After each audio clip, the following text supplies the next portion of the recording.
Shalom, peuple de Dieu, quelle joie immense. Toujours, quelle joie immense de partager la parole de Dieu. Na but moko kaka muto kangolama. Na but moko kaka muto longona via péché. Na but moko kaka muto kangona ba faux pasteur. Na but moko kaka muto soka kufilo la mona Yesu. Yango nzamba tindi biso bien-aimé. Nzamba tindi biso ne avec l'homme riche abisi na tindi ba prophète nanga. Eza poani po bate ya bana na bino bazana mokili ba yebanga. Pour ete bakabala na satana bakabala bloka mabe ba vie nous a bloqué pour otambola na nani yango lelo bien aimé de ya les chiens nzamba za sikilo bien aimé yoka tem les chiens nini nzamba nga le belo na les chiens ngoza nini peza nani yango na kubondela pour ete molimo santo ateya bino.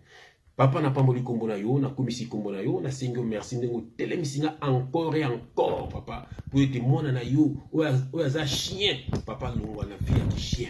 Yango papa na tiki moment ki toko na maboko nzam, ba chien ba zo délivrance papa na ngai. Tondi sanga na molino santo papa, que le Saint-Esprit parle pour l'édification de ton peuple papa. Mondo ata mo kwa kangola mana message nzam na kombo na Jésus Christ. Amen. Bien-aimé, tu es les chiens. Nini trimito le bela les chiens, za nini, pesa nani, la kisi nini, yoka révélation. Dans ce verset de Bishop Bousso, nous avons Proverbe 26, verset 11. Proverbe 26, verset 11. Je lis au nom de notre Seigneur Jésus-Christ. Comme un chien qui retourne à ce qu'il a vomi. Ainsi est un insensé qui revient à sa folie. Na baneli. Comme un chien qui retourne à ce qu'il a vomi. Ainsi est un insensé qui revient à sa folie. Bien-aimé, un chien, ezali motoyo atika ki masumu. Siko balbinini azongeli folie na ye azongeli masumu. Po chien mbwa alia kaka bisanza na ye. Eloko ya sanzaki après mona mbwa liango lisusu. Yango ba yatwana ba chrétien chien. Donc mutatika ki neki ndumba mais akomi na bonzambe ayembisi na bomo na ye azongeli suki ndumba na bonzambe mutatika ki ne kotonga akomi na bonzambe azongu kotonga na bonzambe mutatika ki ne moyibi akomi na bonzambe azongu suko yiba mais aza na bonzambe ba faut passer azote ya lokuta po azoka mbongo bato ba chien bien aimé chien zeli motoyo atika ki mabe et puis azongeli mabe na ye mokanda na nzambe lobi mutabonga za yimbwa. Bien aimé kozala imboité pour ko keneli filo to ko tanga verset libale au mona bato bombo keneli filo to za na Proverbe 22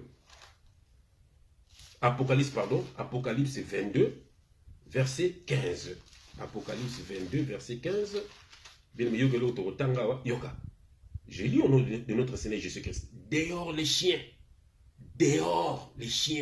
oh bien aimé, dehors les chiens, les enchanteurs, les impudiques, les meurtriers, les idolâtres et quiconque aime et pratique le mensonge.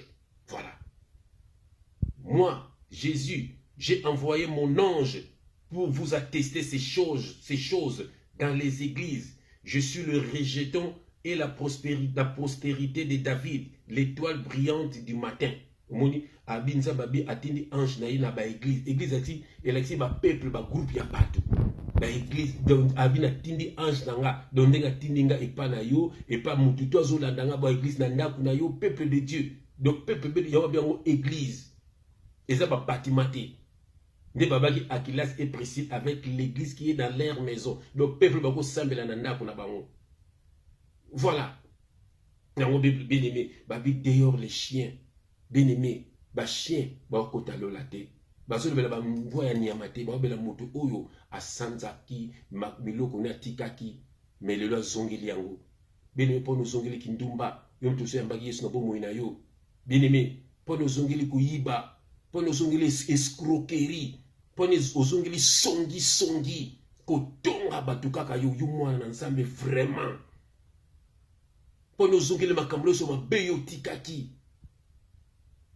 Yo uzalaka so soi-disant sapeur côté kaba drogue pona ko lata okomi mwana nzambe mais ozongeli yango lisusu okomi kokosa bato nzambe atalaka motema okomi lukela ngo ba verset nzambe atalaka motema bien sûr mais apparence no feza ya nzambe nzambe la différence entre bana mokili na bana nzambe Surtout vraiment la différence. Otika ki tchoko zongeli tchoko bela ki to basamela obiki c'est que zongeli makambuto zalaki na avant. Bien aimé, babi dehors les chiens. C'est que ça m'voit OK li felo. Bien aimé. Na ye côté ya yo ko zala mboate po ba ko benga no ko kende li felo. Abandonné ono so mabe otikaki. 2 Corinthiens 5 verset 17. Si quelqu'un est en Christ, il est une nouvelle création. Nous avons récréé spirituellement. Bible, les choses anciennes sont passées. Voici toutes les choses sont devenues nouvelles. Mon ensemble, le barasco vérité. Tika mabe. Salabula mona mokili. Omoni muto so bemona kufa Bible le boso bemona kufa kate yango kabona muto wana. So bemona bo bando ko swala préféré bo kabona. Mais tambola no malamu. Muto comme libaku na yote. Ko appelle libaku ya batute. Bien aimé, nous a pambola yo, nous a visité yo. Les chiens mériteront pour le royaume des cieux. Cause à la chienté pour que côte à l'eau la tête. Que Dieu te visite, que Dieu te délivre au nom de Jésus-Christ. Amen.